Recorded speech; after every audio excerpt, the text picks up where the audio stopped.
अरहंत वासी यथम गणहदेवीं गतिं सम्मम परमामि गति जतो सुनाम वहीं शीर्षा इच्छामि बनते सद्भक्ति का सगो को तसालो चंगो पहने परियम सत परमाणु को गए चलिया चे सुत थे तो दम का यम निष्कलम जेमी वंदामि नमस्सामि दुख को खम को बोलो सुगई गमनम समाई मरणम जिन गुण संपत्ति हो मुझम अथ अपराणिक स्वाध्याय प्रतिष्ठापन क्रिया पूजा आचर विकास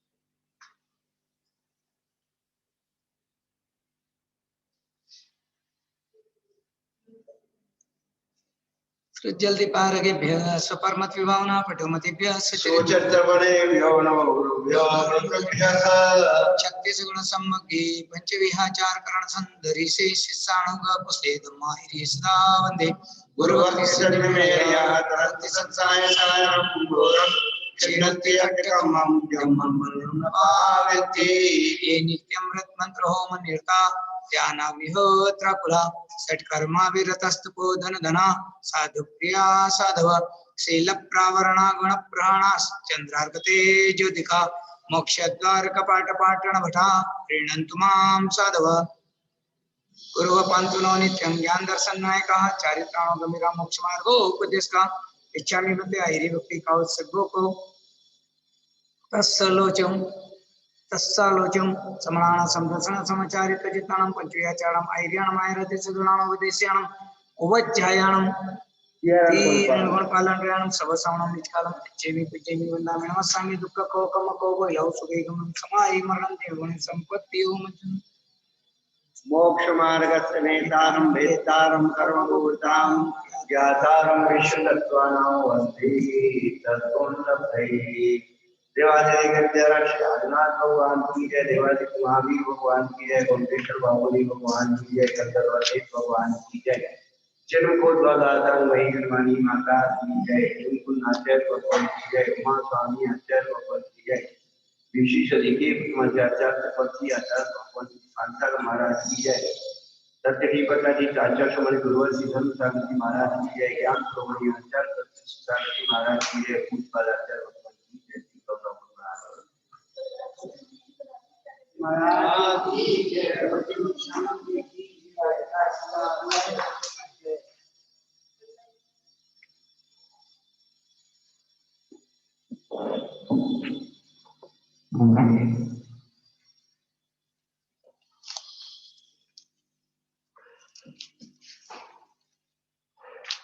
हनुमान राय की ये सर्वार्थ सिद्धि ग्रंथ सभी अर्थों की सिद्धि करने वाला है, सभी पुरुषार्थों को सिद्ध करता है, इसीलिए इस ग्रंथ का नाम सर्वार्थ है।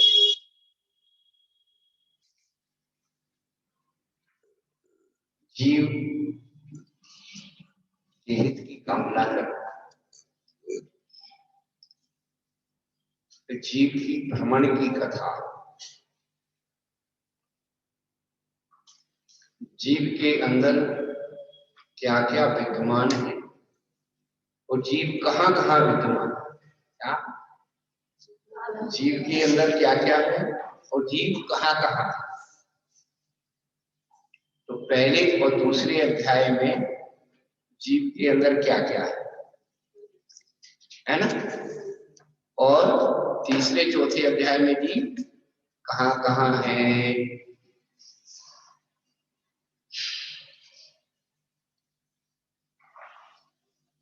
और जो उसका आधार है वो अजीब अध्याय है।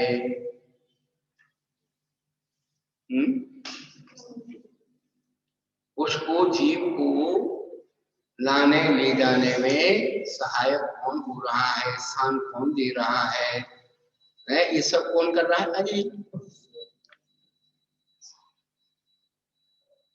पर ये सब जगह घूम रहा है, किस कारण से घूम रहा है?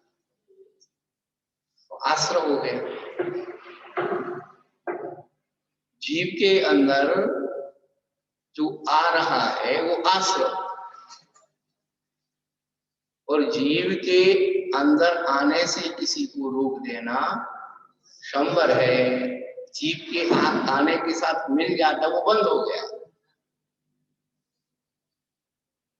और जो सत्तागत हो गया है उसको निकालना निद्रा है, और पूर्ण रूप से निकल गया मोक्ष है। तो 9वें अध्याय में अपनी चर्चा चल रही है संवर निद्रा। 6वां और 7वां अध्याय आश्रव का है, 8वां अध्याय बंध का है, 9वां अध्याय संवर निद्रा।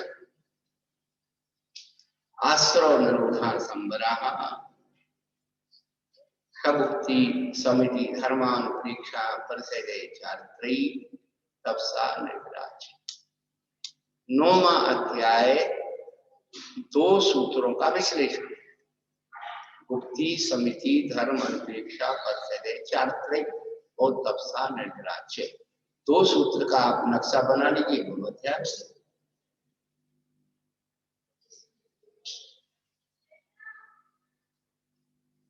सम्यक योग निकलो गुप्ति इरियाभाषी स्नादान सर्गा समितिः 10 धर्म 12 अनुप्रेक्षा 22 परिचय। परिचय में पहले परिचय की परिभाषा बता दी, उनके भेद प्रभेद बता करके फिर कौन से परिचय किनसे होते हैं ये बता दिया, किस कर्म से होते हैं ये बता दिया, परिचय पूरा हो गया। फिर 5 प्रकार का चारित्र बता दिया है। तत्वार सूत्र का चारित्र किस अनुयोग का चारित्र है? कर्णानुयोग का, और मूलाचार का शरणानुयोग का। 5 महावृत 5 समिति 3 गुप्ति 13 प्रकार का चारित्र जो है ये चरणानुयोग के हिसाब से माना जाता है, और ये अभव्य मिथ्या दृष्टि भी इसको निर्दोष रूप से पालन करती है। लेकिन जो सामायिक भेदोपस्थापना पर्याप्त सूक्ष्म प्रायता क्या चारित्र है, ये भावलिंगी मुद्राज के ही होता है। 5 प्रकार के चारित्र वाले भावलिंगी मुद्राज ही होते हैं। अब आएगा आखिरी में जो गुलाब बकुश आदि जो भावलिंगी मुद्राज है, तो उनमें भेद बताया जाएगा किस कारण से इनमें भेद है। संयम सेवनाती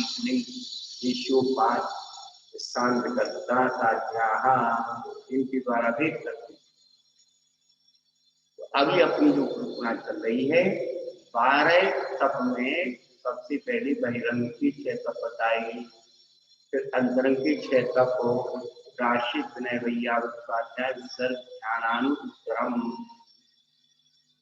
फिर प्राश्चित तप की भेद बताए, फिर इनके संख्यात्मक भेद की, तो कौन के कितने भेद हैं। तो कल यहाँ अपनी प्रूपणा चल रही थी, भेद प्रूपणा।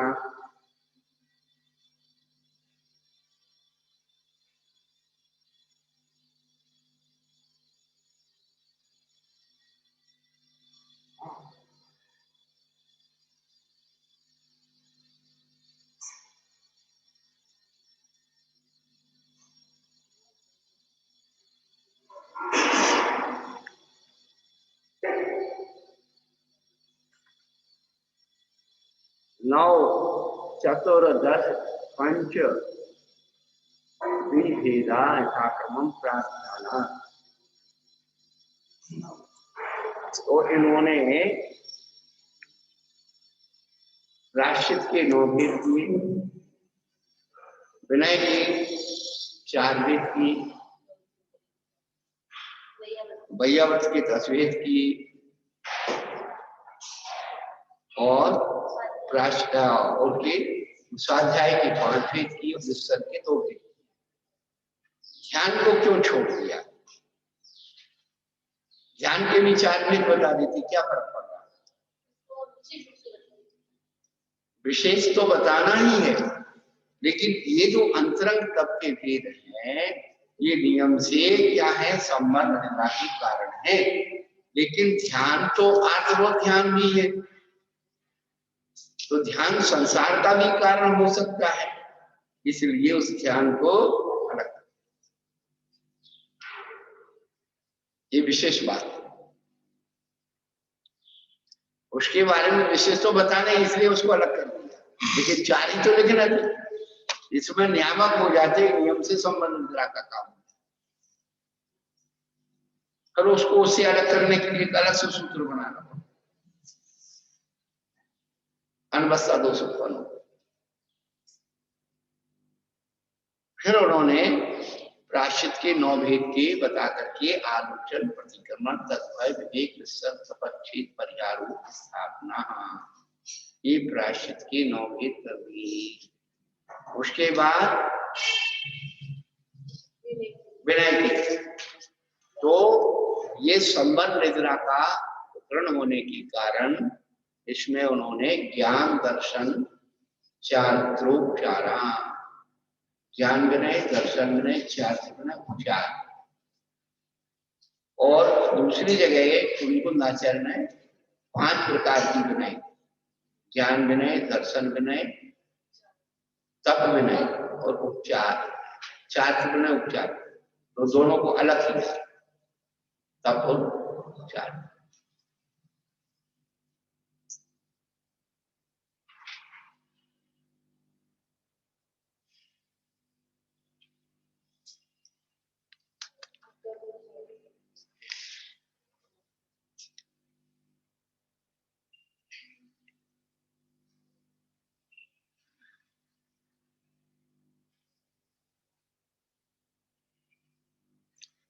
एक दर्शन विनय है, एक दर्शन विशुद्धि है और एक विनय संपन्नता है। क्या? दर्शन विनय, दर्शन विशुद्धि और विनय संपन्नता।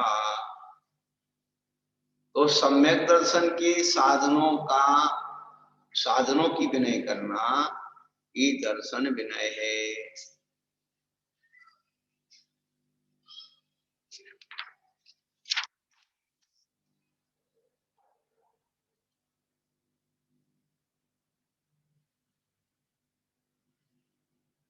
इसमें अकेला सम्यक दर्शन है।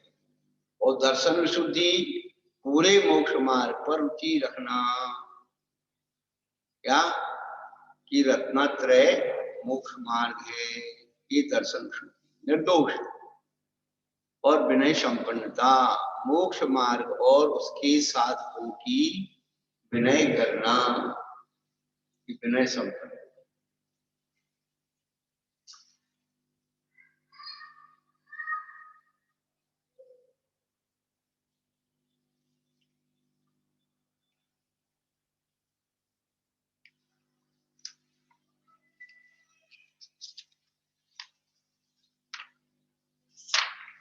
तो गाड़ी 4 पहियों से चलती है, उसी प्रकार से मोक्ष मार्ग भी 4 प्रकार की विनय पर आदि होता है। पर 5 प्रकार की विनय भी उन्होंने बताई है। उपचार विनय तो जो है, क्या है, स्टेपनी है। गाड़ी 4 पहियों से चलती है, लेकिन एक स्टेपनी भी एक्स्ट्रा होती है, वह उपचार। क्या? हाँ, जो उपचार किसे कहते हैं? जिसका नहीं होती हुई है उसे उपचार कहते हैं।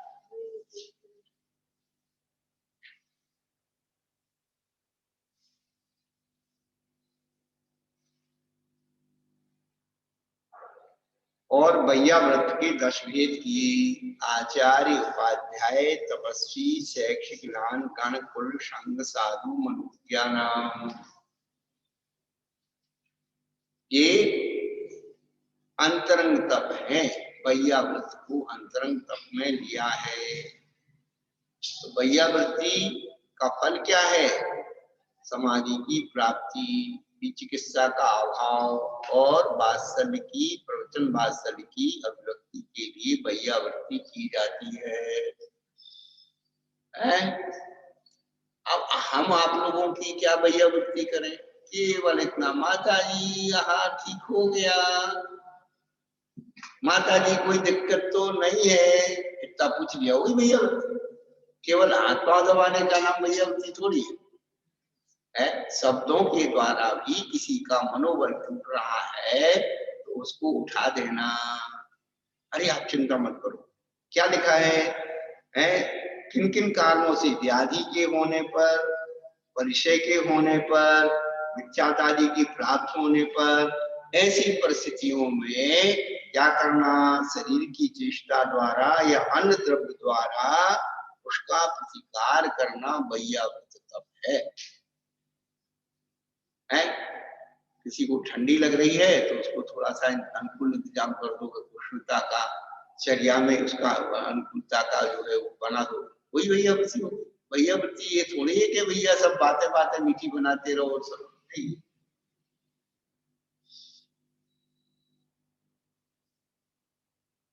तो वैयावृत्ति करने वाले के सबसे पहले क्या होना चाहिए, विचिकित्सा नहीं होना, निर्विचिकित्सा होना, उपमोहन स्थितीकरण होना और वास्तव 4 अंक होंगे। जो वैयावृत्ति करना जानता है या करना चाहता है उसमें 4 अंगों की मुक्तता। पहले तो ग्लानि नहीं होना, फिर दूसरी बात है उपमोहन स्थितीकरण होना, क्योंकि जिसकी वैयावृत्ति कर रहे हैं वो उसके अंदर कुछ भी प्रकृति आ सकती है। वो खाने के लिए मांग सकता है, पीने के लिए मांग सकता है, तुम्हें चांटा मार सकता है, तुम्हारे ऊपर थूक सकता है, कोई अभद्र व्यवहार कर सकता है, तो उसे ग्लानि नहीं करना, उसके प्रति विचार करना। देखो बेचारा इतना अच्छा था, इसकी कर्म का उदय कैसे आ गया है। अब जो मेरे साथ ऐसा व्यवहार, हमको इनको बातें नहीं करना, इनके साथ ऐसा नहीं करना, तो सब बेकार है, सब फालतू की बात है। या थोड़ा सा कुछ हुआ, अरे तो ऐसा करते हैं, ऐसा मांगते हैं, हम तो उनके पास बात, ये सब चीजें कितनी जो है, मोक्ष मार्ग कितना कठिन है उसको इतना सम्मुखी देखो, तूने कितने पुण्य से सब कुछ पाया है, वो अपनी नादानी के कारण सब कुछ खो देगा।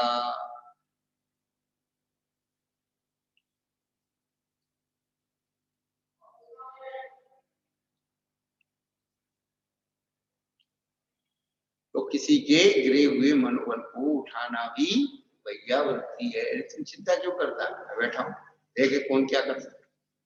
अब तो उसको गिरना ही है, उसको अपना संकल्प भी कर लिया मुझे सब करना, तो वो नेगेटिव में चला गया, वो अपने मन से डूब गया, वो वही सब, उसको भगवान भी नहीं उठा पाए। क्या भूमि पर जो आके गिरा उसे एक मौका और, जो दूसरों की नजरों से गिरा उसे एक मौका और, जो अपनों की नजरों से गिरा उसे एक मौका और है, जो स्वयं की नजर से गिर गया उसका नहीं कोई ठहर। कोई व्यक्ति सुसाइड करता है, आत्मघात करता है या वो अपनी नजरों से स्वयं में गिर जाता है और घबराता है कि अब मैं क्या करूं, हाय मैं क्या करूं, वो ऐसा कह रहा है, वो वैसा कह रहा है, ये ऐसा हो गया, वो सारे गणित लगा लगा करके अपने आप को डुबा देता है, पर उसको भगवान भी नहीं उठा सकता।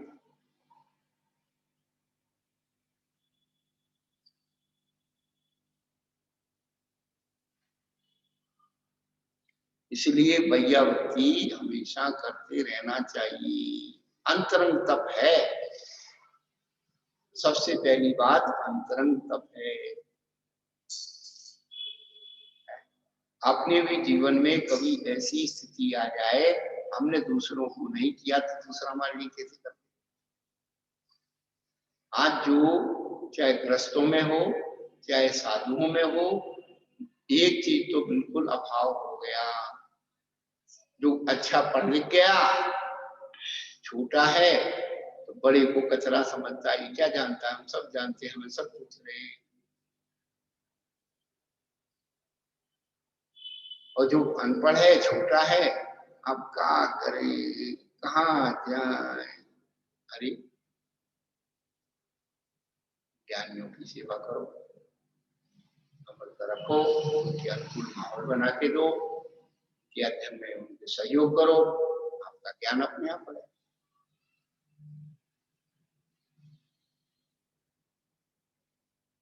तो भैयावृत्ति करने से बहुत सारी चीजें अपने आप प्रकट हो जाती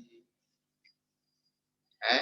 आश्रम में, प्राचीन काल के आश्रम में क्या, जो विद्यार्थी गुरुकुल की अनुकूलताएं बनाती थी, ईंधन लाती थी, पानी भरती थी और उनको साधना कराती थी गुरुओं की, और पढ़ने वाले विद्यार्थी, तो उन विद्यार्थियों को बाद में, पहले कुछ नहीं लगता था, लेकिन बाद में वो ज्ञान मिलता था कि जो 24 घंटे रखते रहे उनका कुछ नहीं हुआ और उनका सब कुछ हुआ। एक राजा ने एक महल, एक बहुत बड़ा उसका हाल था राजा के महल में, तो उसने चित्रकार को बुलाया कि इसमें चित्र बनाना है। अब चित्र बनाना है और एक से चित्र बनना है, तो उसके बीच में एक पर्दा लगा दिया, दीवार खड़ी कर दी। एक चित्रकार तो रंग भरता रहा, चित्र बनाता रहा, और दूसरा क्या करता रहा, दीवार को चिकना करता रहा। जब उसका चित्र बन के तैयार हो गया, राजा को निवेदन किया, मेरा चित्र बन गया। राजा कहने लगा बहुत सुंदर चित्र, बहुत सुंदर चित्र। उसको चित्र को लेके प्रसन्न हो गया। अब राजा जो है दूसरे उस चित्रकार के पास दीवार पर पहुंचा, तो मतलब कोरी रखी थी। बोले भाई तूने चित्र तो बनाया ही नहीं है।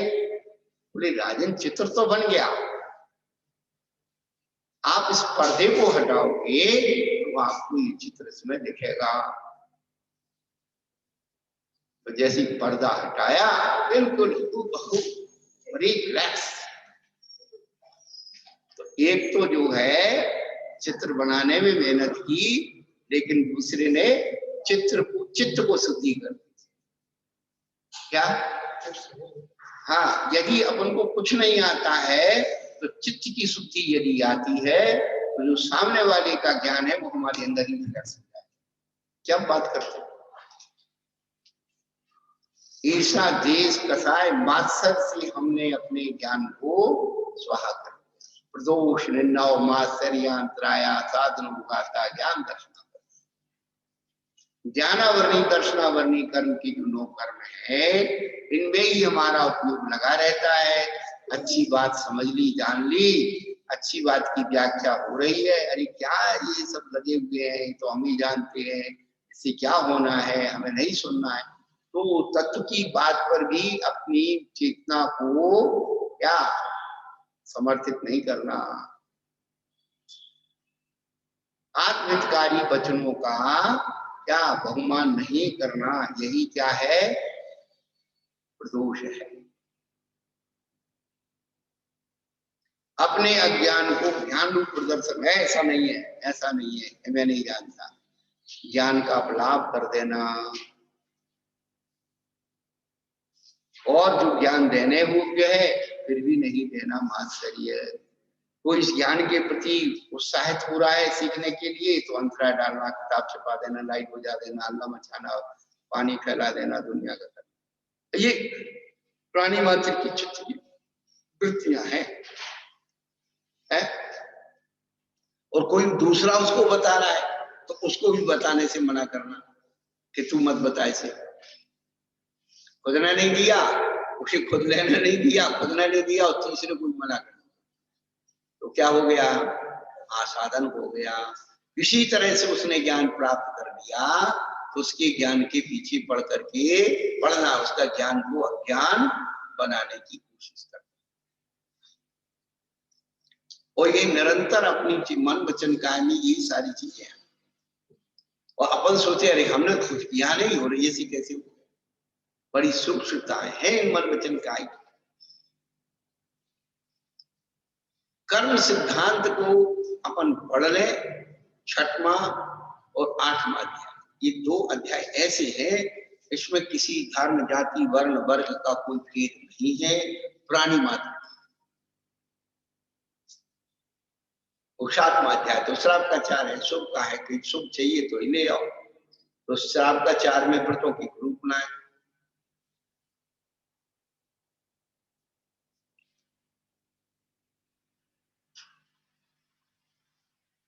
शुभ योग की रूपना है। श्राप का 4 शुभ योग की रूपना है।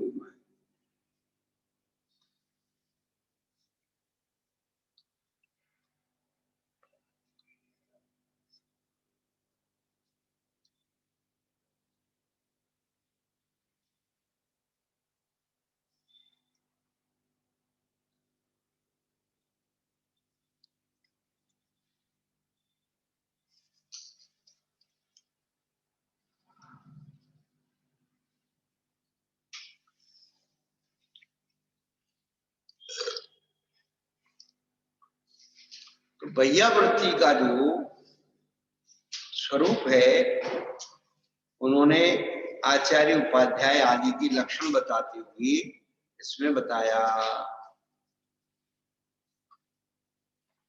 जिसके निमित्त से व्रतों का आचरण करते वह आचार्य कहलाता है। आचार्य की जरूरत क्यों है?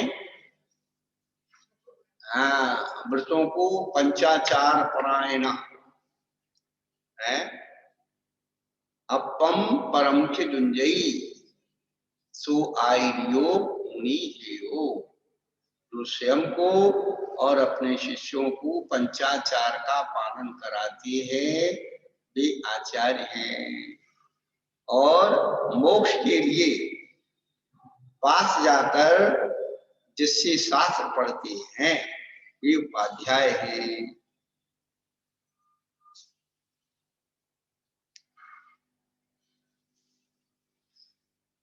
और महा उपास करने वाली, अनुष्ठान करने वाली तपस्वी है, शिक्षाशील शिक्ष है। जो संघ में शिक्षण करने वाले हैं, शिक्षा लेने वाले महाराज, जिनको कुछ नहीं आता उनको वही उनकी यदि अनुकूलता जुटा दें तो सेक्स की वैयावृत्ति हो गई। चित्त की विशुद्धि होने से उनका ज्ञान अपने अंदर अपने आप आ जाए। क्या ऊपर टंकी रखी हुई है और नीचे अपना पात्र डालो तो टंकी का पानी अपने आप नीचे आ जाएगा। अब नीचे भरी टंकी है और आप ऊपर रखो, पेशाबी हमारी भर जाएगी है? जब उसका रामायण का युद्ध हुआ, ये लोकोक्ति से किद्दंती चीजें हैं, कोई यही प्रमाणिकता नहीं है, लेकिन लोगों को शिक्षा देने की 2 घटनाएं रामायण महाभारत।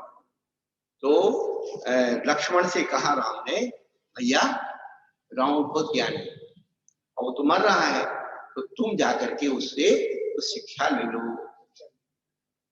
तो लक्ष्मण जी और रावण के पास गए, अरे लंकेश हमको कुछ नीति की शिक्षा दो। तो मालूम रावण क्या बोलता है? क्या बोला बताओ? वो क्या अहंकार से था और सर की वजह विनय भाव नहीं था उसका। उसने क्या कहा? मुझे लंकेश मत कहो, तुम्हारे भाई ने मेरे जीते ही इस लंका का राजा भीषण को बना दिया। मैं लंकेश कहूं? पहली बात। दूसरी बात कि अपने भाई को कहना, देखो आप तो हाँ, पहली बात मेरी लंकेश मत कहो, ऐसा कह करके चुप हो गए, बोला नहीं। लौट के आया, लक्ष्मण जी भी बहुत खतरनाक महाराज थे वो। जितने रामचंद्र जी शांत थे, लक्ष्मण जी उतने हिसाब किताब वाले। बहुत जल्दी गुस्सा आती थी। तो रामचंद्र जी के पास गए, बोले क्या बोला? अरे बोले क्या बोला? वो अहंकारी है, मरते मरते तक उसका मान नहीं गया। तो रामचंद्र जी ने पूछा कि तुम खड़े कहाँ थे? वो जानते थे कि वो दंड है। बोले कहाँ खड़ा होता? उसके माथे पे। इनका भाई देखो, किसी से भी शिक्षा लेना है तो पैरों की तरफ खड़े। तब जब दोबारा गया, उसने लंकेश का संबोधन किया, तब उसने ये जो है बात की। पहली बार वो मान रहा था, अब कितने साल हो गए, दोहराते नहीं तो भूल जाते, दृष्टांत लिए से थोड़ी अवसर। तो उसने पैरों के पास खड़े होकर के कहा, लंकेश इस शिक्षा। तब उसने कहा, मैं लंकेश नहीं हूं, मेरे जीती जी तुम्हारे भाई ने लंका का राज्य विभीषण को घोषित कर दिया। अब तुम्हारे भाई को ये शिक्षा दे देना, ये कह देना, ये बोल देना कि तुम्हारी पितृभक्ति, मातृभक्ति, भ्रातृभक्ति और स्त्री के प्रति संरक्षण का भाव, ये आपकी पूज्यता की सारी लक्षण है, इससे आपकी ख्याति। लेकिन आपने एक काम गलत किया, राजद्रोही और भ्रातृद्रोही को शरण दी, ये आपकी बदनामी का कारण होगा। घर का भेदी है। और वो कौरवों के दूत गए कृष्ण जी के पास, तो वे माथे पे खड़े हो गए, और पांडवों के दूत गए चरणों के पास खड़े हो गए। कृष्ण जी उस समय सो रहे थे, तो जैसे नींद खुली तो पैर वाले दिखे, माथे वाले दिखे ही नहीं। हाँ, तो पांडवों के दूत दिख गए, तो उन्होंने कहा भाई हम तो पांडवों के साथ हैं। जब कोई व्यक्ति पूज्यों के माथे पर चढ़ करके बोलता है तो समझ लेना उसका पतन शुरू हो गया। वो दृष्टांत है, और दृष्टांत में भी घटित करना क्या?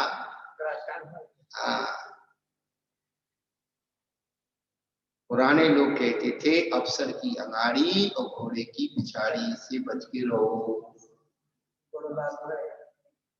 हाँ, बड़े आदमी बड़े खतरनाक होते हैं, बड़े आदमी बड़े खतरनाक होते हैं। 3 चीजें कहीं से भी शुरू कर दो, क्या 3 चीज कहीं से भी शुरू करो, क्या मिठाई कहीं से भी खाना शुरू कर दो, मीठी होगी। पढ़ाई कहीं से भी शुरू कर दो, और लड़ाई कहीं से भी शुरू कर दो। मिठाई, पढ़ाई और लड़ाई कहीं से भी शुरू कर दो। और पंचतंत्र की कहानी है, एक शेर था तो झरने में पानी, ऊपर पानी पी रहा था और नीचे एक बकरी पानी पी रही थी। अब शेर ने देखा ये बकरी तो यही है, अब इसको कैसे खाएं? थोड़ा बहुत बड़े लोगों में भी वो होती है। हाँ, अपराध सिद्ध करे तब तो दंड दे, है राजा श्रेणी जो है नंदी गांव वालों को अपराध सिद्ध करे तो दंड दे। अब बिना अपराध सिद्ध के दंड देंगे तो राजा की बदनामी। तो अब शेर ने तो देख लिया ये बकरी नीचे पानी पी रही है, तो शेर गुर्र आया, तूने मेरा पानी झूठा कर। तेरी बकरी कहने लगी राजा साहब आप ऊपर पानी पी रहे, मैं नीचे पी रही हूँ, आपका झूठा तो मैं पी रही हूँ। सोई शेर के लगा और गर्दन पकड़।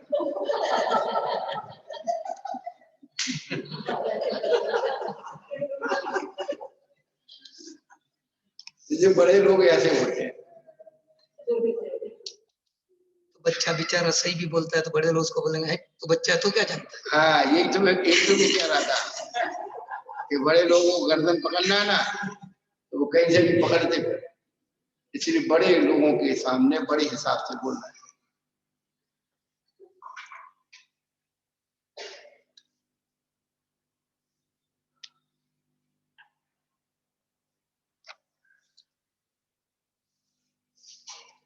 तो अभिप्राय तो बहुत है, अनंत प्रकार के अभिप्राय जीव की भरे हुए। जिसको धर्म की भावना होती है धर्म से लगाव होता है तो धर्मात्माओं से लगाव, न धर्म धार्म कहीं, धर्मात्माओं के बगैर धर्म नहीं होता। आचार्य, उपाध्याय, तपस्वी, शिक्षासी, हमको नहीं आता है, जिसको आता है उसकी विनय करो, उसकी वैयावृत्ति करो, देखो आपको ज्ञान आएगा, रिफ्लेक्शन, और उससे श्रेष्ठ आएगा। जो ज्यादा मेहनत कर रहा है ना, उससे भी श्रेष्ठ तुम्हारे पास आएगा। एकलव्य ने क्या किया, विनय तो की कि गुरु द्रोणाचार्य से ही ये विद्या मिल सकती है, तो ये मिट्टी की मूर्ति बना करके साष्टांग नमस्कार प्राप्त करके और शब्द वेदी विद्या को गिड़गिड़ाया नहीं, रोया नहीं, हिंसा नहीं की। देखो गुरु महाराज ने मेरे जो है अर्जुन को दे रहा है और मुझे नहीं दे रहा। ठीक है, कोई बात नहीं, गुरु ने मुझे नहीं दिया, कोई बात नहीं, मुझे प्राप्त करना है तो मैं अपनी योग्यता से उसे प्राप्त कर सकता हूं।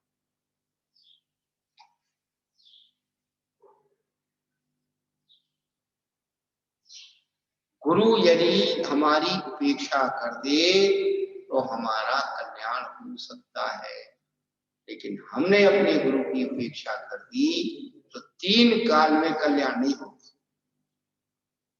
कल यही बात बताई थी, कबीरा भी नर अंध है, गुरु को कहते और हरि रूठे गुरु ठोर है, गुरु रूठे नहीं ठोर। माता जी अर्थ क्या हुआ इसका? अर्थ कल आप नहीं आए थे, हमने कल बताई थी, इसलिए आज हम आपसे पूछ रहे हैं। कबीरा भी नर अंध है, गुरु को कहते हो। कबीरदास जी कहते हैं कि वे मनुष्य अंधे हैं जो गुरु की उपेक्षा करते हैं, गुरु की जरूरत नहीं समझते। हरि रूठ है गुरु ठोर, गुरु रूठ है नहीं ठोर। अच्छा, इसका ही अर्थ बता दो, आधा हमने बताया।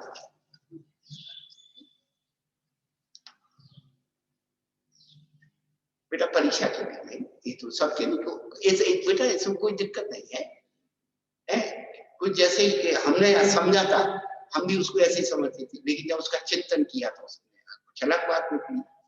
तो भगवान कहते हैं ना कि भगवान रूठ जाए तो गुरु की ठोर, और गुरु रूठ गया तो कोई ठोर नहीं, यही अर्थ बैठेगा ना। परंतु जो भगवान रूठता वो भगवान नहीं, जो गुरु रूठता वो गुरु। रूठने वाला कौन होगा? हम बहुत सारी आकांक्षाएं लेके भगवान के पास आए और हमारी आकांक्षाएं पूरी नहीं हुई, तो ये कहे कि भगवान ये तो पत्थर के हैं, हमें नहीं जाना मंदिर, हमारी कोई सुविधा ही नहीं है।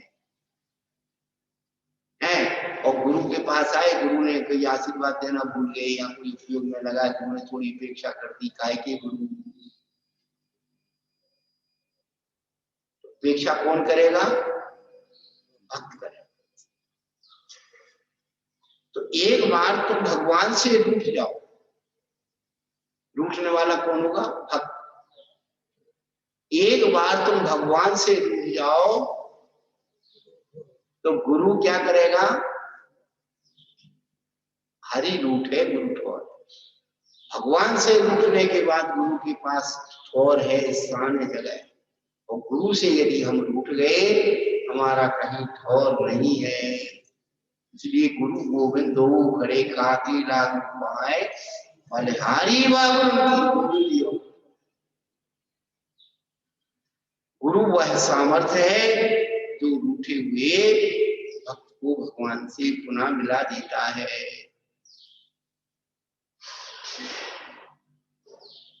तो हम जो गुरुओं के जो 10 प्रकार के गुरु का जो है स्वरूप बताया है, इनकी वैयावृत्ति करने से अंतरंग तप होता है, वात्सल्यता आती है, समाधि की भावना जागृत होती है, निर्वी चिकित्सा, मोहन, स्थितिकरण आदि अंगों का पालन होता है।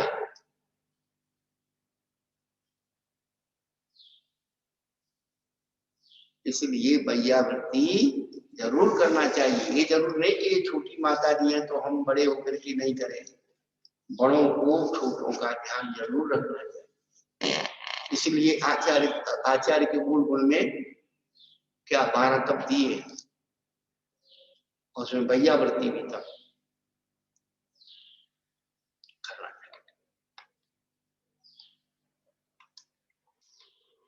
संस्कार धीरे धीरे निकल गए ना संघों में और श्राप में, सब जगह।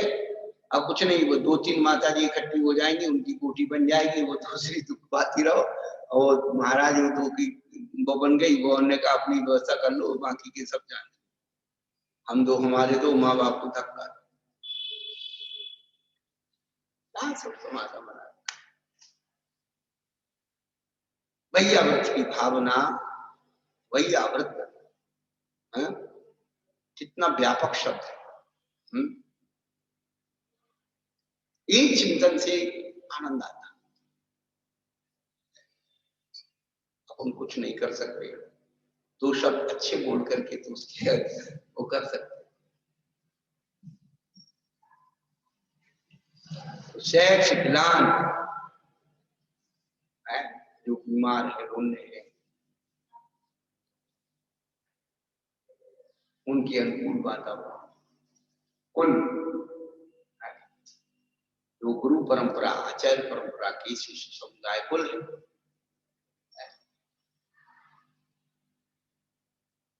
जब कोई भारत का व्यक्ति विदेश घूमने जाता है तो सबसे पहले वहां कोई व्यक्ति भारतीय बनता है तो भारतीय को देख करके आनंद आ जाता है। और हिंदी भाषी हो, गुजराती हो, तमिल कन्नड़ हो तो और ज्यादा आनंद आता है। फिर उसमें भी भाषा के साथ क्या जाति का हो तो धर्म का हो तो और आनंद आ जाता है। अरे भैया जो तो हमारे ही हो, ये रिश्तेदारी निकाल लेते हैं, अरे उनके फलाने के फलाने हो, क्या माता जी क्यों हंस रही हो है? तो और जो है आनंद आ जाता है, निकटता आ जाती है। होता नहीं होता है? केम छे अम्मा? हाल छे? हाँ? तो ये उसी प्रकार से ये जो कुल आदि का जो है हमारी गुरु परंपरा के शिष्य हैं, कुल संघ, चतुर्विध संघ। आचार्य भगवान ने तो संघ की इसमें श्रमण समुदाय लिखा है, तो ऋषि, यति, मुनि और अधिकार। ऋषि, यति, मुनि और अधिकार 4 प्रकार का साधु की संघ को संघ कहा। तो जो रिद्धिधारी होते वो ऋषि होते हैं, तो श्रेणी का आरोहण करते वो यति होते हैं, दीर्घ काल की साधना को करते वो मुनि होते हैं, तो जो घर छोड़ देते वो अहंकार। तो वर्तमान परिक्रम काल में अहंकार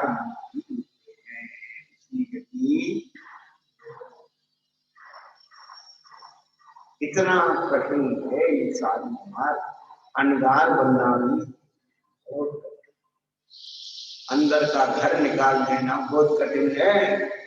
बाहर का घर तो निकल गया, अंदर का घर कब निकल।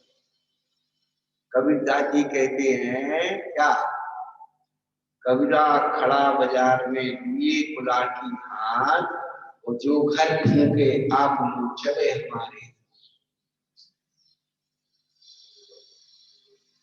घर छोड़े घर घर फिरे, घर ना छोड़ो अंत, घर छोड़े नहीं घर बसो तो घर छोड़ो।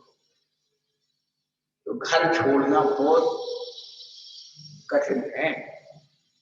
बाहर का छूट गया, अंदर का बना। जीव उद्धार के लिए आए थे, फिर उद्धार में लगे। क्या होना है जीव का? कितना ही कर दो इनको, कितना भी कर दो,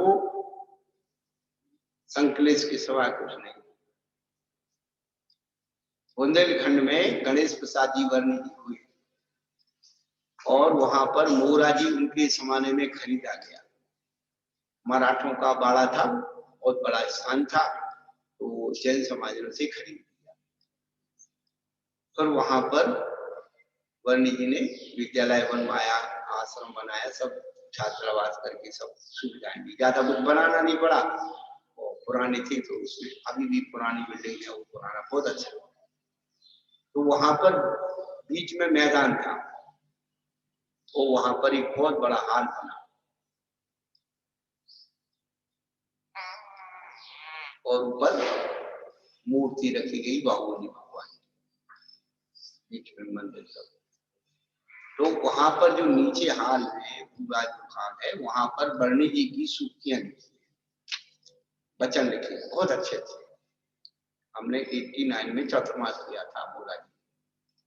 तो जहाँ कुआ है, कुआ के जस्ट ऊपर ऐसे साइड में कोने पर एक बहुत अच्छी सूक्ति, हे आत्मन, यदि तुझे साक्षात अशांति का अनुभव करना है तो तुम समाज का एक पदाधिकारी बन जा। क्या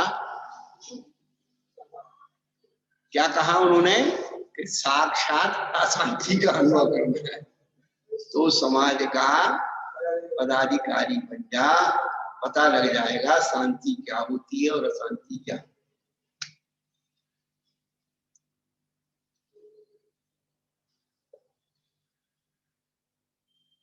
और जीव का उद्धार करना है।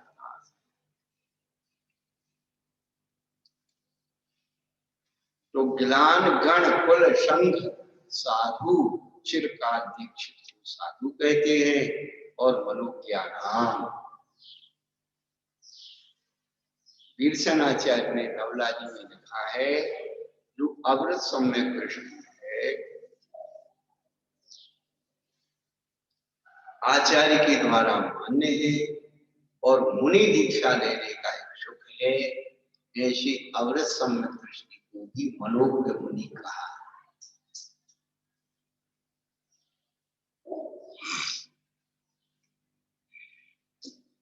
तो 10 प्रकार के साधुओं की वैयावृत्ति करना, 10 प्रकार की वैयावृत्ति का तप है।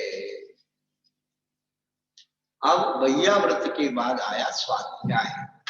स्वाध्याय के 5 भेद बताए हैं। इस सूत्र को बड़े चिंतन से अपन को समझना, क्योंकि स्वाध्याय अंतरंग तप है। स्वाध्याय की विधि क्या है, कैसे करना चाहिए, कब करना चाहिए, ये सारी बातें वाचना कृष्णानुप्रेक्षामनाय धर्मोपदेशः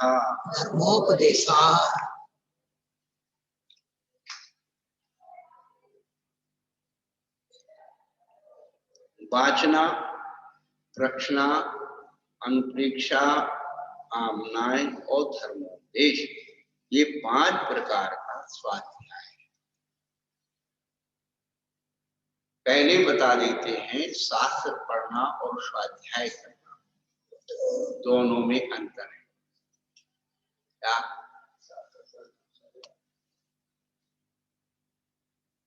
जब हम शास्त्र पढ़ते हैं तो क्या करते हैं, पढ़ने के बाद दूसरों की समीक्षा करते हैं। देखो शास्त्र में ये लिखा है, वो ये करना, शास्त्र में ये लिखा है, वो उनको ऐसे नहीं करना चाहिए, उनको ऐसे करना। तो शास्त्र पढ़ते हैं तो दूसरों की समीक्षा करते हैं, और स्वाध्याय करते हैं तो अपने आप को संबोधन करते हैं। क्या? शास्त्र पढ़ने का मतलब है एल्बम देखना, और स्वाध्याय करने का मतलब है दर्पण देखना।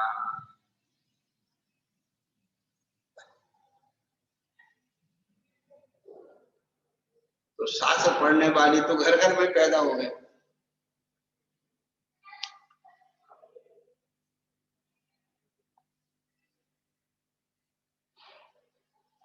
अब आचार्य कहते हैं कि वाचना क्या है, ग्रंथ अर्थ और दोनों का निर्दोष प्रदान करना वाचना है।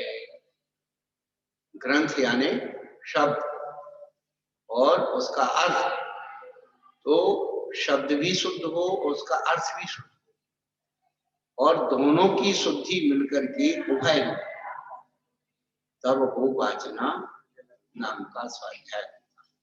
अब कभी कभी शब्द तो शुद्ध बोलते हैं, अर्थ गलत करते हैं, और शब्द शुद्ध बोल लिया, अर्थ को अलग कर दिया, गलत कर दिया। तो शब्द और अर्थ दोनों की शुद्धि होकर के उभय रूप हो जाए, तब वह वासना नाम आता है।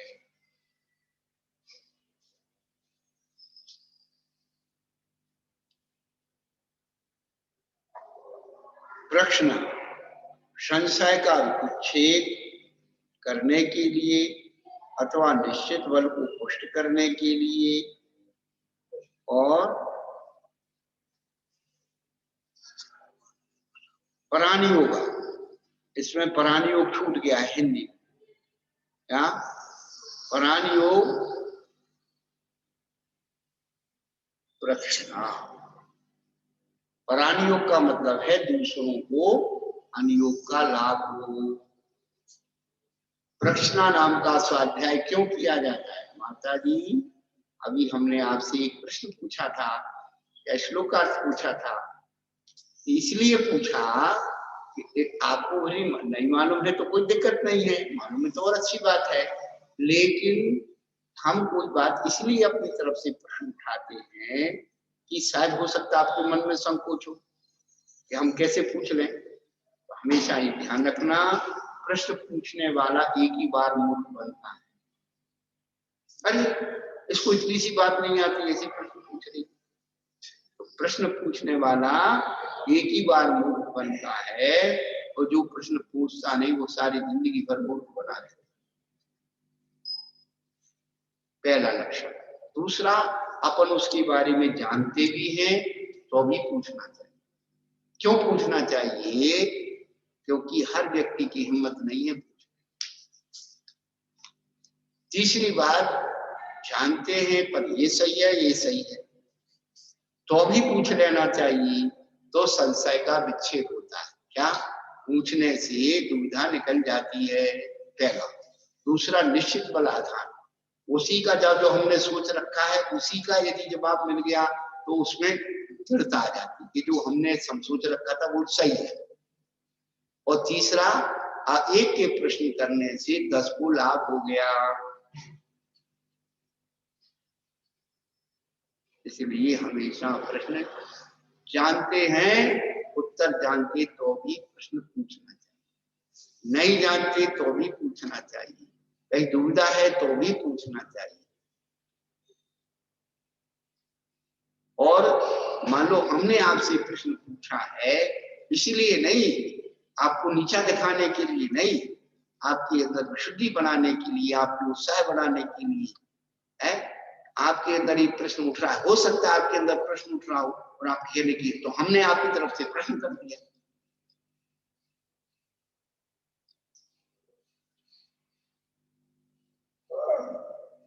तो प्रश्न तो पूछना ही चाहिए, जिससे 3 प्रकार का लाभ होता है। और प्रश्न पूछने से हिम्मत बढ़ जाती है। क्या? और गलत भी बोलेंगे तो पेट से सीखे कोई नहीं है। यदि हम आपको हमारे प्रश्न पूछने में परीक्षा प्रधानता है या नीचा दिखाने का भाव, तो गलत। हमारे प्रश्न पूछने में सामने वाले को नीचा दिखाने का भाव हो या उसकी परीक्षा लेने के लिए भाव हो, ये हमारा स्वयं का गलत है।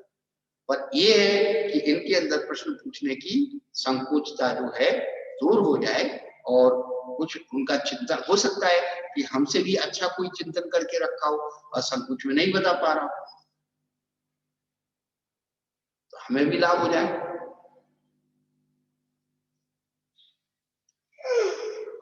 बल शब्द का क्या होता है? बल शब्द का क्या? बल, निश्चित बल, निश्चित बल को, हाँ, निश्चित बल को पुष्ट करने के लिए। निश्चित बल यानी जो है इसकी शक्ति, शब्द की शक्ति। क्या? शब्द का जो भाव है, अर्थ है, उसको पुष्ट करता है। निश्चित बल, जो हमने सोचा है वो सही सोचा है, तो उस बल का पुष्टिकरण हो जाता है। मन बल, वचन बल पुष्ट हो जाता है।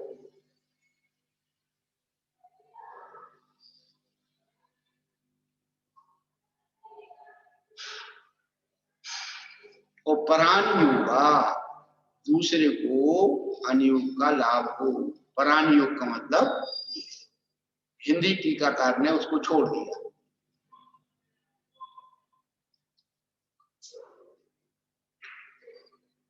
तो पूछने के वाचना का रूपक बताया, इसे वाचना कहती। वाचना का ये स्वरूप बता रहे क्या? ग्रंथ अर्थ वो है, इन तीनों को निर्दोष रूप से प्रदान करना वाचना, प्रदान करना, बताना, देना। और संशय का विच्छेद करने के लिए, निश्चय बल को पुष्ट करने के लिए और दूसरों को लाभ हो, इस दृष्टि से प्रश्न करना, पूछना, रखना है। फिर अनुप्रेक्षा कहते जाने हुए अर्थ का मन में अभ्यास करना अनुप्रेक्षा है। अनुप्रेक्षणम, अनुप्रेक्षा, बार बार पुनः पुनः। क्या जो हमने यहाँ सुना है, पढ़ा है, उसको फिर जैसे गाय घास खा लेती है, फिर अकेले में बैठ के जुगाली करती है तो उसका दूध बन जाता है। उसी प्रकार यहाँ पर ने सुन लिया और बाद में हाँ चिंतन करके उसे मेमोरी में फिट करते हैं। बंदर को देखा वो क्या करता है, जल्दी जल्दी चढ़े मूल भर लेता, फिर आराम से धीरे धीरे बैठ के खाता है?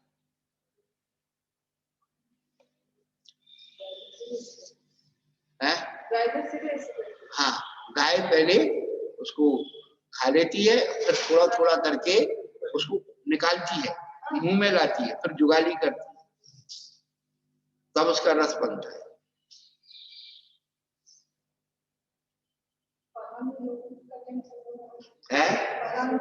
परानी योग यानी पर यानी दूसरे को अनुयोग का लाभ हो, परानी योगा।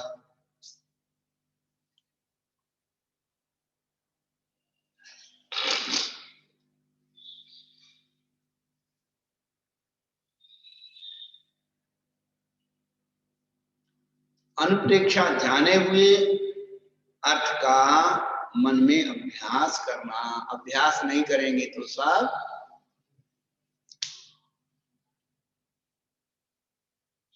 विदेश में एक मोजर्ट नाम का संगीतज्ञ हुआ, मोजर्ट।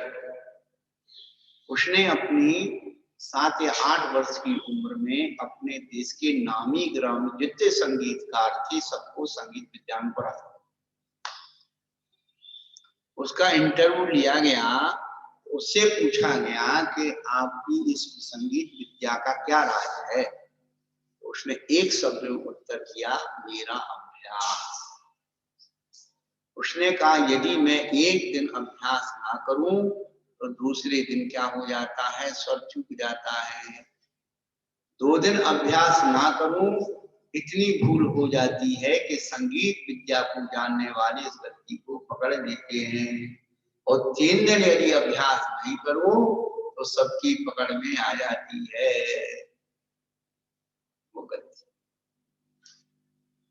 अभ्यास करत करत अभ्यास की जन्मति होत सजा, रसरी यावत जात में सल्फर। इसलिए हमें तो रतनचंद जी मुख्तार की एक ही बात याद रहती है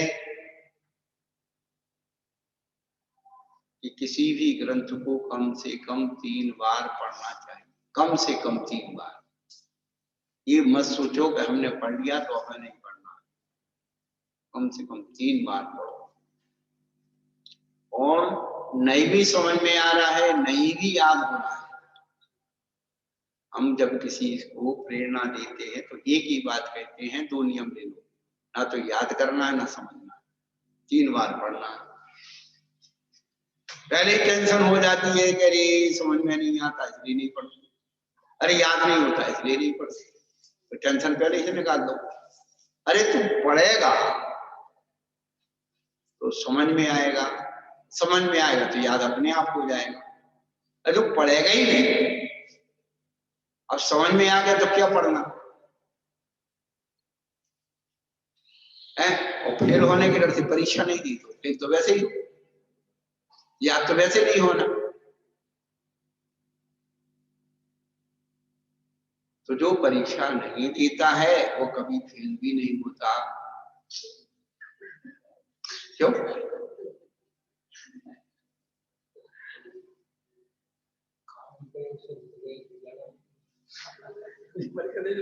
तो ये सब चीजें हमने जीवन जीने की है, लेकिन इतनी अच्छी अच्छी बातें जो लिखी हुई हैं। फिर उन्हें कहते उच्चारण की शुद्धि पूर्वक पाठ को पुनः पुनः दोहराना आमनाय आमनाय नाम का स्वाध्याय। क्या? उच्चारण की शुद्धि पूर्वक पाठ को पुनः पुनः दोहराना आमनाय नाम का स्वाध्याय। अब ऊपर भी उन्होंने बताया कि वाचना, अर्थ और इनको निर्दोष करना है, और जाने हुए अर्थ का अभ्यास करना अनुप्रेक्षा है। और यहाँ भी वही है। क्या? तो यहाँ पर जो है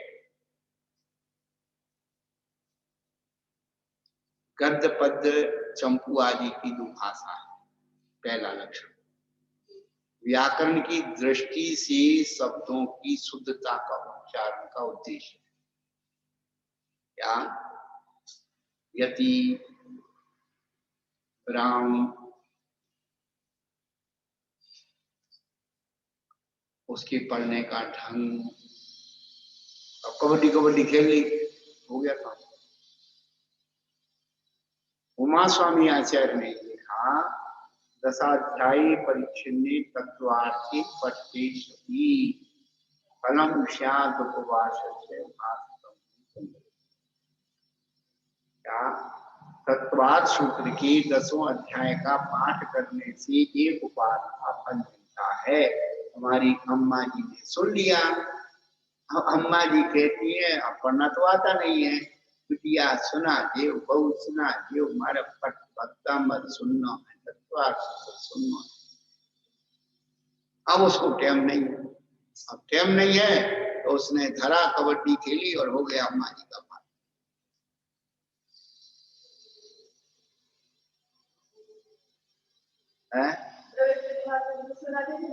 हाँ हाँ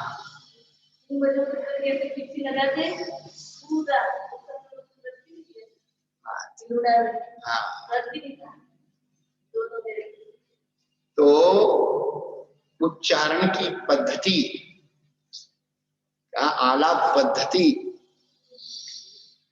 ये सब चीजें, उच्चारण की शुद्धता, होंठ, तालु, कंठ। क्या? लोग कहते हमको संस्कृत नहीं आती है, हम कहते संस्कृत इतनी सरल और कोई भाषा नहीं है। 4 बातों का ध्यान रखो। संस्कृत 4 का उच्चारण करना संस्कृत। ह्रस्व, दीर्घ, विसर्ग और अनुस्वार।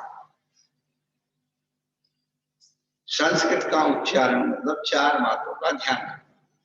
जितने भी बागड़ के हमारे उच्चारण करने वाले लोग हैं, ह्रस्व को धीर कर देंगे और दीर्घ को ह्रस्व कर देंगे।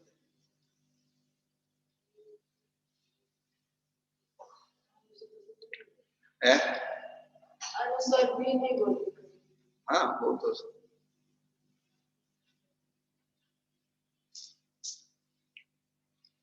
4 का उच्चारण करना संस्कृत है, और इन 4 बातों का ध्यान रखना संस्कार है। ह्रस्व यानी छोटा, दीर्घ माने बड़ा, विसर्ग माने बराबरी का, और अनुस्वार बिंदी कहाँ लगती है? ऊपर, अहंकार। तो जो तीनों में नहीं मिलता है वो ऊपर जाके एकड़ा बंदर बैठ जाता है। तो अब इन 4 प्रकार की व्यक्तित्व से किस प्रकार व्यवहार करना, इसी का नाम संस्कार है।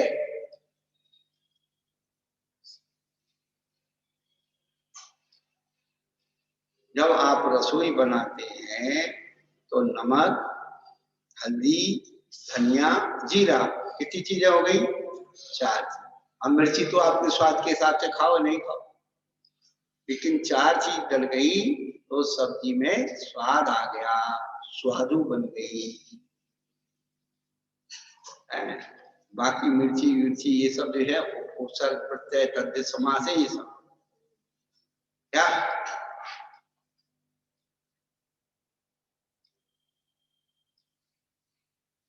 ये सब उपसर्ग प्रत्यय तत्कृत समास है, ये सब मिर्ची। बाकी चार चीज है, रस दीप सर्व अनुसार, चार चीज हो तो भाषा में बोल लाना तो सुंदर ही है। व्याकरणम बिना वाणी, पूजनम रत्नम बिना, सिंदूरम बिना नारी। व्याकरण के बिना वाणी, नमक के बिना भोजन और सिंदूर के बिना नारी की शोभा नहीं होती। अच्छे भी लगते। तो उच्चारण की शुद्धि पूर्वक पाठ की पुनः पुनः दोहराना आमनाय नाम का स्वाध्याय है। अब तत्वार सूत्र को पढ़ते पढ़ाते इतने साल हो गए, कुछ सूत्र ऐसे हैं जिनका उच्चारण हम लोग गलत ही करते आ रहे हैं। सचित शीत समृता सीतरा विश्वास तत्यो नया पढ़ते, जबकि क्या होना चाहिए? तत् योन यहाँ माया त्रयो नस्य, जबकि माया त्रयक योन से पढ़ना चाहिए। तो ये अभ्यास में है, और कोई अपन वो उसमें वो नहीं देते, लक्ष्य नहीं देते। स्वयंभू में इक्ष्वाकु इक्ष्वाकु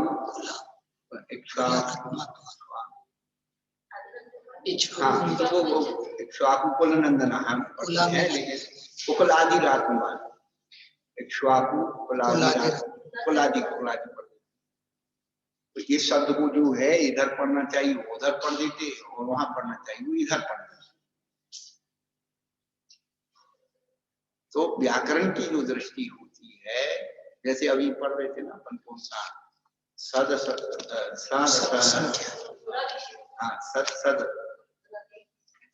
रविशेषाद, रवि नहीं पढ़ना, रविशेषाद,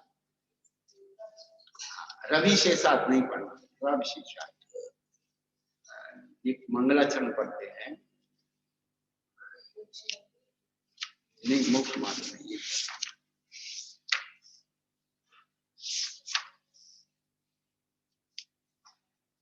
यो विश्वम वेद वेद्यम जन जननी भागना पार विश्वा पूर्वा पर्यावृद्धा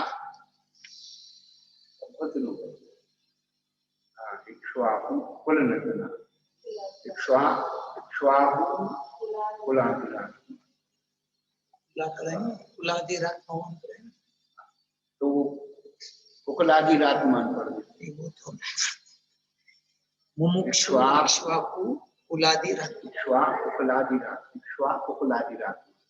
ऐसा वो शब्द इधर का उधर डाल देते। बहुत सारे शब्द हैं जिनको अपन लोग इधर से उधर पढ़ते हैं, लेकिन उनकी व्याकरण की दृष्टि से उच्चारण में विशुद्धि आना। और कुछ लोग जैसे अब स्वराघात बुद्धि अभी करिए, तो अब जैसे सम्यक दर्शन ज्ञान चारण, तो यहाँ जरूरत नहीं है, साधारणतः उच्चारण हो रहा है। स्वराघात कहाँ होता है? तो संयुक्ता नाम दीर्घम जो अपन कहते हैं, संयुक्त अक्षर से दूर होता है, तो वो कहाँ लगता है? वो नियम छंद शास्त्र में, जहाँ ह्रस्व को दीर्घ बनाना है वहां छंद शास्त्र में। और कुछ जो है व्यवहारिक शब्द जो है गद्य में भी है, तो उसमें ऑटोमेटिक जो है अपने आप स्वराघात, अव्यय अव्यय अव्यय नहीं कहते, अव्यय अपने आप। रत्नत्रय, अब इसमें अलग से स्वराघात वो उसी के उसी रूप में बोलेगा। अव्याबाद, अव्यय, रत्नत्रय, तो स्वराघात अपने आप ऑटोमेटिक। लेकिन वहां पर जो अपन करेंगे चला करके, तो तत्वार्थ श्रद्धानम कर देंगे। अगर तत्वार्थ श्रद्धानम बोला तो जोड़ लगाने की जरूरत क्या है? परंतु ठीक है, विधाओं में अपनी अपनी अंतर है, लेकिन वो विधा कहाँ काम करती है ये भी लगा लेते हैं।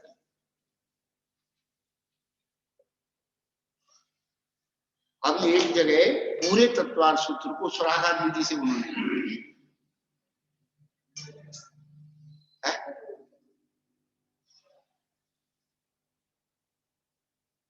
चल रहा है तो चल रहा है, अपन क्या दौड़ेगा तो अपन क्या फर्क। पर ये भी अपन को कोई प्रश्न पूछ ले कि भाई अब सीधी सीधी ये पढ़ा जा रहा है तो आप इसमें ऐसे कैसे करते हो? जवाब क्या है? नहीं साहब वो तो ऐसा है, हमारे गुरु ने बताया। ऐसा तो नहीं। उसका रीजन अपन जब तक अपन को रीजन नहीं बताएंगे कि जो चीज सीधी सीधी पढ़ी जा सकती है उसको उसी रूप से पढ़े। छंद विज्ञान में ह्रस्व को दीर्घ बनाने के लिए सुराघात कीजिए। पुराने लोग में जब पढ़ते थे भक्ता भक्ता मरे मौले मणि प्रमाण, तो मरा मरे करते थे। तो मरा मरे न पढ़ा करके इसीलिए सुराघात विधि, क्योंकि राग को उसके हिसाब से दीर्घ थे और वहां ह्रस्व है, तो संयुक्त अक्षर आने की प्राक आने के कारण उसमें सुराघात हो गया। भक्तामर प्रणते मौनि मणि प्रभान। अब मणि भी कर देते कभी कभी पढ़ने वाले, मणि प्रधान, मणिप नहीं करना, मणिप। हमारे माने मणिप पढ़ देते। बागड़ गए वो पास में ही है आंध्रा और बागड़, तो असर आ जाता है, आता है। हाँ परेशान हो गए, मतलब देश के हिसाब से वो निकल ही जाता है। पिता का पिता ऐसे निकल जाता है, तो आप धीरे धीरे थोड़ा वजन बोलते तो वजन रुक जाता है। हाँ, क्योंकि वो शब्द तो ये उच्चारण के लिए यहाँ इन्होंने जो दिया है कि उच्चारण की शुद्धि पूर्वक पाठ को पुनः पुनः दोहराना आमना नाम का स्वाध्याय है, और धर्म कथा आदि का अनुष्ठान करना धर्मोपदेश है। ये क्या है धर्म कथा अनुष्ठान?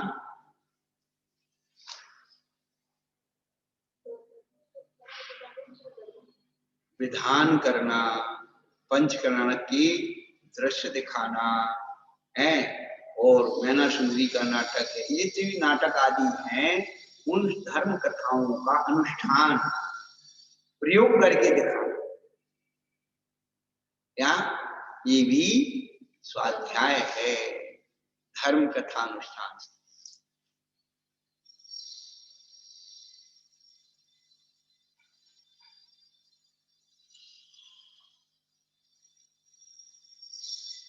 अब शंका की है यह पूर्व 5 प्रकार का स्वाध्याय किस लिए किया जाता है? ये सबसे ज्यादा महत्वपूर्ण है।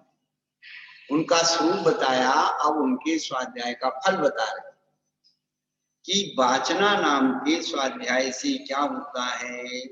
प्रज्ञा अतिशय होता है। क्या? दिमाग खुलता है। कौन से? वाचना नाम के स्वाध्याय से। सवेरे बताया था कहाँ लिखा है, क्या लिखा है और क्यों लिखा है। तो अपनी आंखों से हम उस मूल ग्रंथ को पढ़ेंगे तो अपने अंदर, अरे ये बात हमने ऐसी सुनी थी, ये बात तो ऐसी लिखी है, तो सुनी सुनाई गलती हो गई, लिखी लिखाई प्रमाणित हो गई, तो प्रज्ञा दिमाग खुल गया। क्या? दिमाग खुलता है।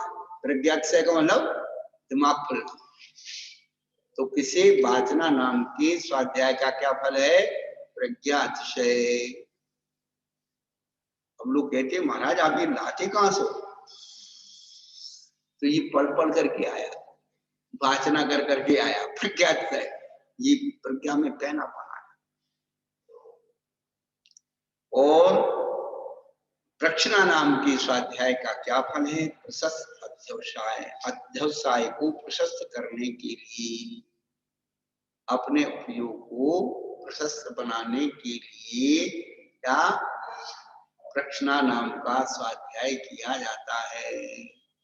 अंतराक्षणी करते हैं ना, क्या आता जाता कुछ नहीं, अंतराक्षणी करने लगे।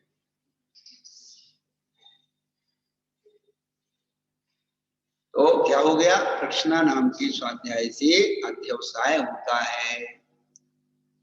और फिर उसके बाद अनुप्रेक्षा। अनुप्रेक्षा नाम की स्वाध्याय से क्या होता है? परम संवेग। अनुप्रेक्षाओं से चिंतन करने से क्या होता है? संवेग, भयभीति जागृत हो जाती है। मुझे ऐसे संसार में नहीं रहना, ऐसे दुखी नहीं होना। माने सामने वाले के दुख को देख करके स्वयं को संबोधन करना संवेग है। क्या? संवेग उसका नाम नहीं है कि अपन डर गए। किससे डरे? आज उसके जीवन में ऐसा दुख है, यदि हम ये करेंगे तो हमारे जीवन में ही ऐसा ही दुख आएगा। तो उसे से सावधान हो जाने का नाम संवेग है। हमें ऐसा नहीं करना, ऐसा संकल्प लेना संवेग है। तो अंतरिक्षा स्वाध्याय करने से संवेग मिलता है। और आमनाय नाम के स्वाध्याय से क्या होता है? तप वृद्धि। अब देखिए आप कितनी अच्छी बात है क्या कि आमनाय नाम के स्वाध्याय से क्या होता है? इसलिए उन्होंने कहा एक उपास का फल मिलता है। किसने कहा? उमा स्वामी आचार्य, कि तुम आराम आराम से पाठ करोगे तो एक उपास का फल। तो अपन तो रोज ही करते हैं, अपन तो उपास रोज ही उपास है, और दिन में 3 बार कर लो तो वह 3 उपास का फल हो जाएगा। बहन जी ये नहीं है। पहली तो उच्चारण की शुद्धता चाहिए, पहली बात। दूसरी बात, आचार्य क्या कहना चाहते हैं कि एक उपास करने से जितने कर्मों की तू निर्जरा करेगा उतना सही ढंग से पाठ करने में उतने कर्मों की निर्जरा हो जाएगी। ये है, ऐसे उपास का फल मिलता है। क्या? सम्मेद शिखर की एक टोंकी वंदना का फल इतने कोड़ा कोड़ी, इतना कोड़ा कोड़ी है, उपास का फल मिलता है। मिला कभी? इतने लोग गए तो 100 वंदनाएं करके बैठे, कितनी है। क्या कहना चाहते आचार्य कि एक टोंकी वंदना करने से इतने कर्मों की निर्जरा होती है, इतनी विशुद्धि बढ़ती है, जितने कूड़ा कूड़ी उपास करने के बाद कर्मों की निर्जरा होती है, विशुद्धि आती है। आप तो जाके आए होंगे शिखर पे, ब्रह्मचारी अवस्था में माता जी बन के नहीं गई। तो वास्तव में उस क्षेत्र का से कितना रोमांच होता है उस जाकर के। पहली बार जब हम गए तो वास्तव में जो शास्त्रों में लिखा पड़ा वो सारा अनुभव था। उस भूमि के स्पर्शन करने मात्र से इतना आनंद आया कि आज मेरा जीवन साथ है। सम्मेद शिखर को सम्मेद शिखर क्यों कहते?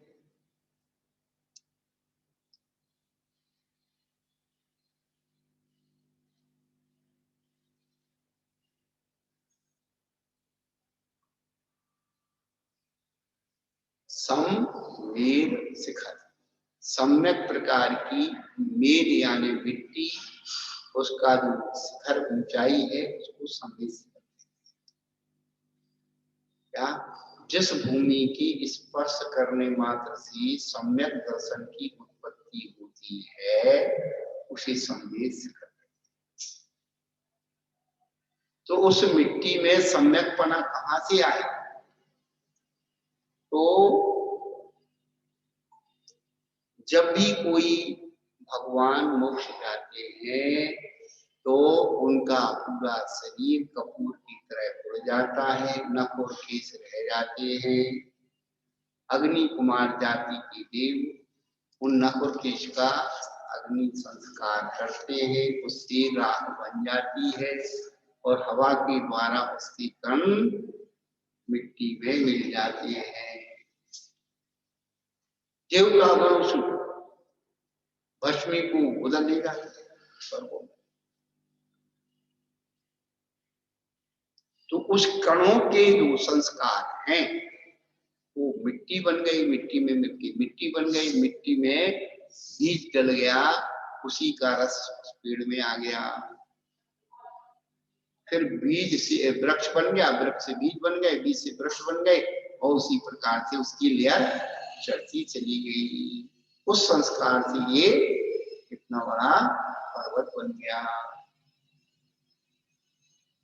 हम इलाहाबाद भी गए तो जहाँ अक्षय वृक्ष है वो किले के अंदर बड़ का पेड़, जिसके नीचे आदिनाथ भगवान ने दीक्षा ली थी। अब इतने वर्षों बीत गए, अरबों खरबों कितने बीत गए, और अभी तक वो वृक्ष वहां पर है। कैसे है? वृक्ष और बीज की भांति। क्या? जैसे लोग कहते हैं कि ये उनके वंशज हैं, तो वृक्ष और बीज की भांति आज भी उस वृक्ष का अशुद्ध वहां पर है। वो वृक्ष नहीं है, वो वृक्ष तो कितनी हजारों साल की आयु से नष्ट हो जाए, लेकिन उसी का संस्कार, उसका बीज, उसका वृक्ष, उसका बीज, उसका वृक्ष, वो संस्कार उसे चला आया, उसमें कोई बाधा नहीं। वही वृक्ष हो तो उसमें बाधा हो जाए, इतने अरबों खरबों वर्ष हो गए।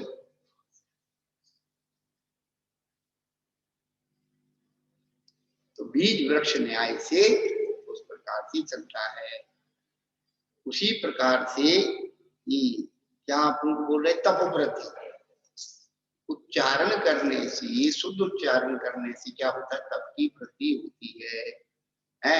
तो जब हम सही उच्चारण करेंगे तो आकुलता नहीं होगी, आकुलता नहीं होगी तो तप हो गया। और जब पढ़ेंगे तो आकुलता होगी, आकुलता से अतप हो गया, निर्जरा काम।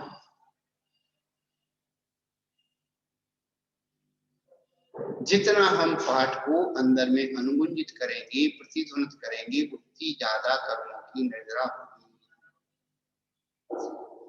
वाइब्रेशंस पैदा हो रहा है, अनुगुंजन होना, प्रतिध्वनि उत्पन्न होना चाहिए। और अपन जल्दी जल्दी पढ़ते हैं तो वो उसका जो लेयर वही समाप्त हो जाती है, उसकी शब्द शक्ति खत्म हो जाती है। शांत पानी में कंकड़ डालो, उसकी लेयर बनेगी, और वो लेयर दूर चली जाए, फिर दोबारा डालो तो उसकी लेयर बन जाएगी। अब तो वो एक लेयर बनी नहीं हो, तुमने दूसरा फेंक दिया तो वो आपस में टकरा के वहीं पार होता।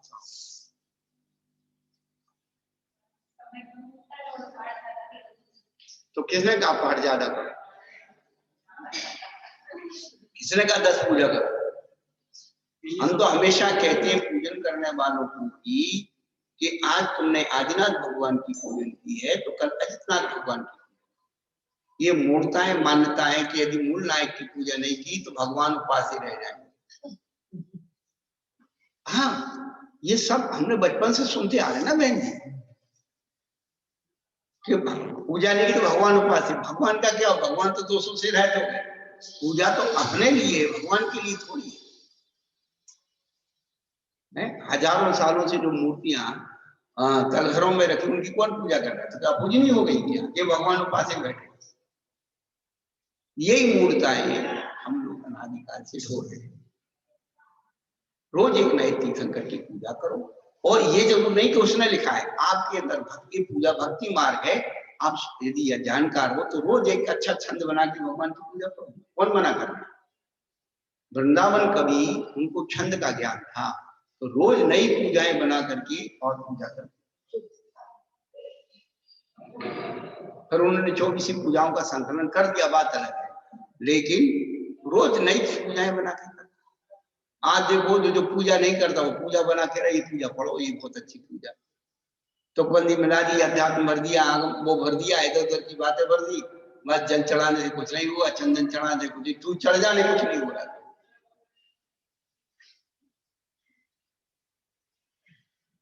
इसीलिए तप की वृद्धि शुद्ध उच्चारण करने से, नाकुट मन से पाठ को पढ़िए, अंदर को जाइए, उसकी जो वाइब्रेशन होगी उससे कर्मों की निर्णय तप की। शास्त्र में पढ़ तो लिया बेटा, बचपन से पढ़ते आ रहे हैं, पर उसकी जो फीलिंग है कि तप की वृद्धि कैसे हो सकती है शुद्ध उच्चारण करने,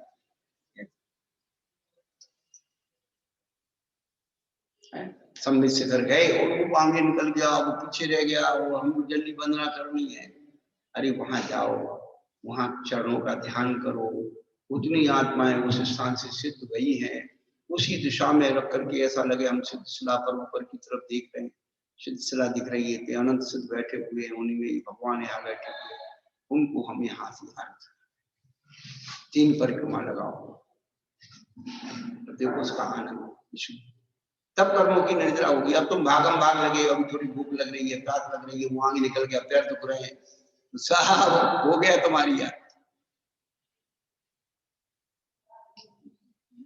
यात्रा का कष्ट सहा जाता है, कहा नहीं है। हाँ, जाएंगे यात्रा के लिए, हमें कमरा नहीं मिला, हमें ये नहीं मिला, हमें वो नहीं मिला, हमें नाश्ता नहीं मिला, ये हमें से आगे किसी को नहीं मिली, पीछे क्या दुनिया भर के राम धाम काय की यात्रा है? घर के सुख, घर से ज्यादा सुख भोगने की वहां यात्रा।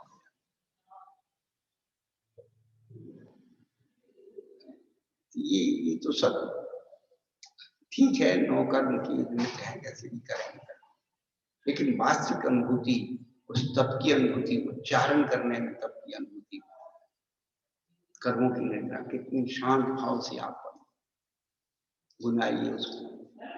ये उसके बाद धर्मोपदेश नाम का स्वाध्याय, उससे क्या लिखा है उन्होंने? अतिचार विशुद्धि। क्या? अतिचार विशुद्धि। किससे? और क्या लिखा था धर्मोपदेश नाम के स्वाध्याय का लक्षण? धर्म कथा अनुष्ठान है। मनोवती का दृश्य देखा, उसने नियम लिया क्या कि जब तक मैं भगवान की दर्शन कैसे गजमोती चढ़ा के ना करूं तब तक भोजन नहीं करूं।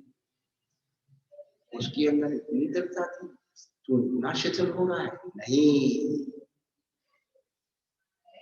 मुझे अतिचार नहीं। क्षमा सती ने रात्रि भोजन का त्याग किया, अरे उसकी श्वास ने कितना कष्ट दिया, तो कोई कष्ट नहीं दे रहा है, तो अतिचार लगाओ। तो उसको देख करके अपने परिणामों में अतिचार नहीं लगने देना, एक अतिचार विशुद्धि है। धर्म कथा अनुष्ठान से क्या होता है? फल क्या है? अतिचार विशुद्धि। अतिचार से दूर रहने की भावना पैदा हो जाती है।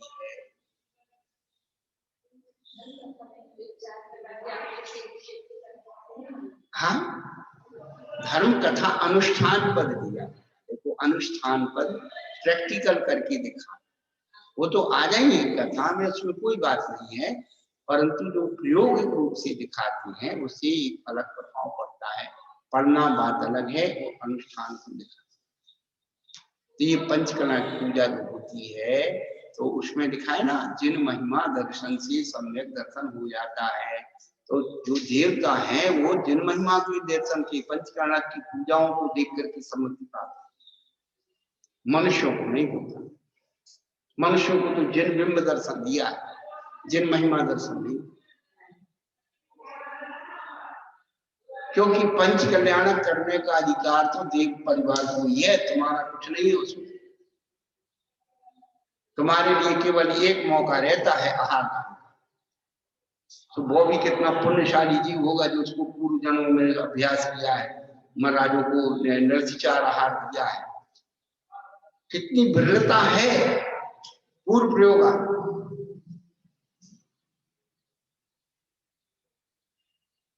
पूरे पंचकर्म की जिम्मेदारी मोक्ष जाने तक जीव परिवार की है कि तुम्हारे हाथ में कुछ नहीं, तुम तो बस बन जाओ को।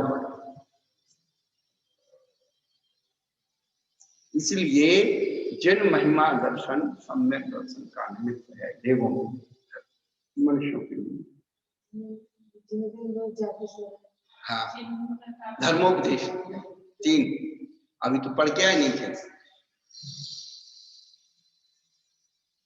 ये चीजें अपने जीवन में आना चाहिए। इस स्वाध्याय का जो महत्व है, 5 प्रकार का स्वाध्याय और उसका फल इसमें बताया है। ये सूत्र हमेशा 24 घंटे दिमाग में लगाए रखो। श्रद्धा हो जब वाणी पर विनय सहित में धर लो, बिना पढ़ाए पढ़ जाओगे, शब्द के अर्थ स्वयं कर लो। शब्द को नहीं ज्ञान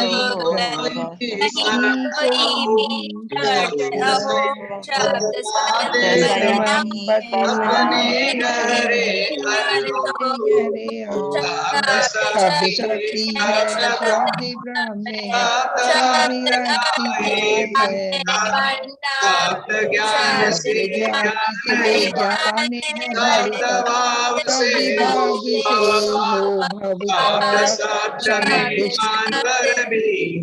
अर्थ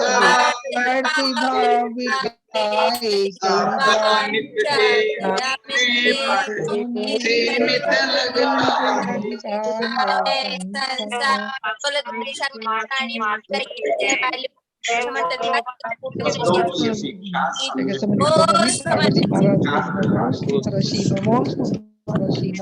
नमोस्तु महाराज जी, नमोस्तु महाराज।